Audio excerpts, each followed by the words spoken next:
The phrase end of an era gets thrown around a lot, but with the end of Better Call Saul, I think it's actually justified. Ever since 2008, the Breaking Bad universe, since Breaking Bad, has been ever evolving and expanding, and they've been doing new stuff with its characters and the world that it's created with this prequel show now. And so going back on all of these 14 years and seeing all of it come together, including with El Camino, which was a movie on Netflix, this entire journey has been pretty remarkable. And if you've been following along, you've gotten treated to some grade A television, some of the best that networks have had to offer in years. I loved Breaking Bad. I thought it was a phenomenal show, one of the best ever made. And so going into Better Call Saul, not only were expectations high, but people were expecting something interesting. Although I wouldn't remember if it was always going to be, hey, we're expecting a very serious and dark and twisted story,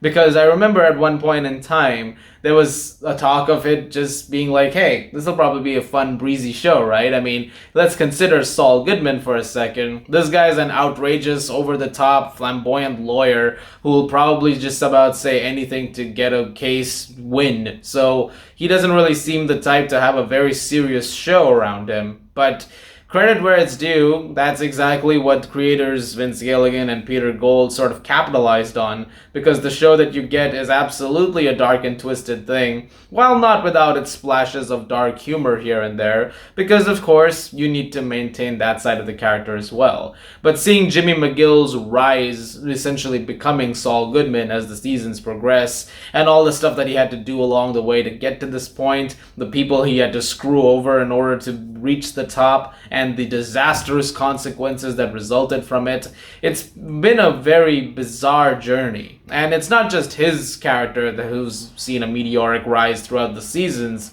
It's also been seeing the rise and origins of other characters that you've gotten to know in Breaking Bad, like Gus Fring, played once again by Giancarlo Esposito. Seeing how he's eventually risen up the ranks to basically heading the cartel is insane. The rise and fall of the Salamanca family with Hector Salamanca, how he ended up on a wheelchair, and with his little belle, Lalo Salamanca, who starts off as, again, a really breezy guy who seems to be pretty sadistic, and then eventually becoming even more of a sadist. That's crazy to me. Like, the show has done such a great job curating those characters, not to mention the lawyers that Jimmy's working with, like Howard Hamlin, or of course Ray Seahorn's Kim Wexler, who becomes such an integral emotional core of the entire series. And I thought all of that was handled phenomenally. So naturally, going into the series finale, it's always bittersweet while also exciting because you want to see how it all ends.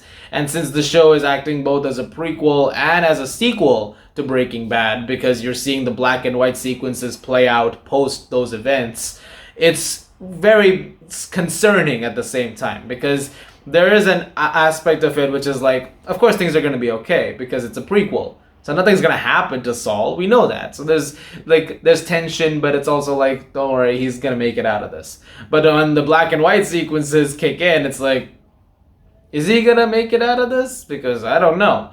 And all of that, I thought, really anchored this show perfectly. This final season has been a treat, seeing Lalo Salamanca go on his path of revenge after the failed assassination attempt from Gus Fring. Eventually, you're seeing Nacho's finale and all of the stuff that has essentially boiled to a point where he doesn't want to run anymore, because the more he keeps running, the more he keeps getting involved with the cartel, the more he becomes a worse person, and the more his father worries, the more things go downhill. Seeing Mike Ehrmantraut slowly descend into becoming even more of that, cold-hearted son of a bitch that he is in Breaking Bad, but also with a heart of gold for his granddaughter. All of that stuff was genuinely riveting. And eventually, the breaking point that comes for Jimmy McGill as he's becoming Saul Goodman, with episodes like Bagman in season 5, and then of course season 6 sort of veering into just the things that he's having to see that just change him, and they've transformed him on this mental, emotional level. It's genius writing, honestly. And so the last few episodes, which are essentially seeing this post Better Call Saul timeline, you're seeing the epilogue of sorts to Breaking Bad play out. were genuinely pretty amazingly done and kind of stressful. Like you're seeing all of the little things that he's still trying to do in order to, keep some kind of side hustles going. But eventually the risk of getting caught catches up to you. And so the last couple of episodes have focused in on that, that aspect of eventually when does the hustle end?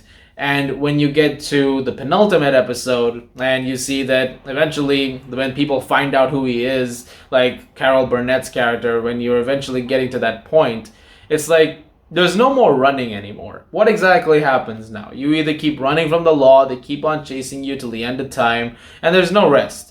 Or B, you face the consequences and you have to eventually face the music, and then whatever happens, happens.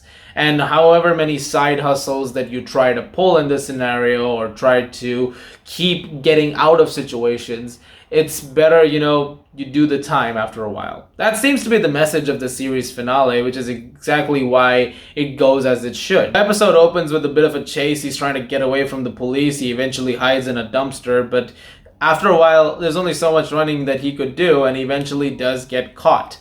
When that happens, he eventually tries to start brokering deals with the prosecution, try and figure out if there is any way that he can get a sentence reduced from what is a life sentence and some 100 years added to it, and eventually bring that down to some kind of reasonable time. But it also seems to be a case where the odds are against him, not just because the prosecution is coming at him with everything, but there's also people who were involved in Breaking Bad who are like, hey, the consequences of what you've done have affected me personally quite a bit. Very specifically, Marie Schrader, played by Betsy Brandt, who is in this, and it was great seeing her one last time. And you see this moment with her, which is basically cementing it. It's like, my husband's dead, he was buried in the ground, and you enabled the guy who made all of that happen. This also recontextualizes so much of Breaking Bad, because if anyone ever tried to romanticize or like deify Walter White, then that's over. Like, let's be very clear here. Walter White is a terrible person. All the stuff that happened, all the stuff that he's caused, look at what it's resulted in. And so the show kind of putting a capstone in that argument, like, here's what we are, like where we're at with this character, here's what the situation is. Finally bringing all of that together is, again, grandstanding writing. And so seeing the entire episode after that play out, it's like, yeah, whatever. Walter White got you into this, and sure, you can blame him for a lot of the decisions along the way, but at the end of the day, it's you who did all of this stuff. So at the end of it, what exactly happens? You're going to see the entire thing and you're like, well, enough is enough. And eventually, a sentence that he manages to bring down to about 7 years, and a court hearing eventually towards the end, he just says, you know what, fuck it, I'm going to do every single thing wrong over here and confess to as much as I can and get my sentence back to the original thing, which was a life sentence and some more years added to that.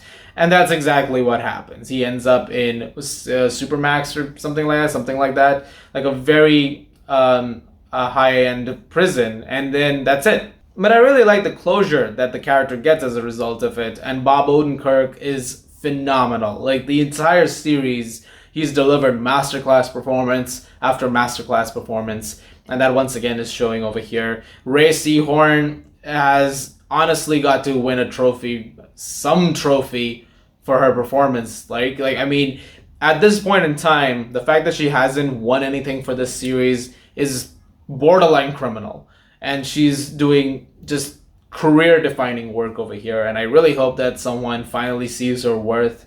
Everybody in this show has done so well. It was great seeing characters like Mike, Jonathan Banks once again in the series finale. That moment with him from Bagman that was also taking place, that was really well done. And as much as the characters we love to hate, Walter White showing up again, played by Bryan Cranston, was great. The last few episodes had him as well as Jesse Pinkman, played by Aaron Paul, show up. And it's so great, just seeing those full circle elements come together. The storylines of the characters from Better Call Saul in the prequels time, like, sort of come to a close and lead into this post-Breaking Bad universe timeline. I feel like I'm sounding like a science fiction show, but you know what I mean. All of that stuff, really, really great. And then the final conclusion is sound. I think it ends exactly as it should. He's in jail. He finally gets to see Kim Wexler again, which is great. It's great that little secret moment that they have together. Kind of goes back to the first time you see them together in season 1. It's like, again, a full circle wrap up moment. It's just really great television. I mean, you walk out of this show, you can't be unhappy with it. Like, I mean, I think some people, if you were rooting for certain characters, then, I mean, it obviously is not going to go exactly the way you want it to. Like, no one manages to run forever. But I think it could have ended, honestly, no other way. I think this ended as perfectly as it was supposed to. And I loved it. And I loved this entire show in general.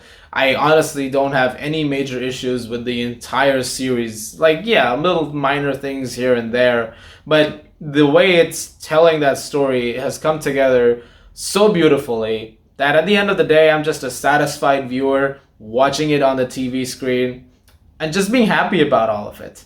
So those are my condensed thoughts on Better Call Saul entirely, as well as the series finale. I just wanted to talk about it a little bit, and I hope you guys check it out now, because I believe it's going to be streaming in its entirety on Netflix, I think, like eventually over time. So if in some places you already have it, great. In some places, if it's going to come soon, you can see it there, or you can see it on AMC Plus right now, or anything like that. So you have a lot of opportunities to catch up on the show and just have a great time with it. Guys, thank you very much for watching. What did you guys think of the Better Call Saul series finale? Leave your thoughts in the comments below. Let me know. As always, if you like this, please do subscribe, and I'll see you guys at the movies.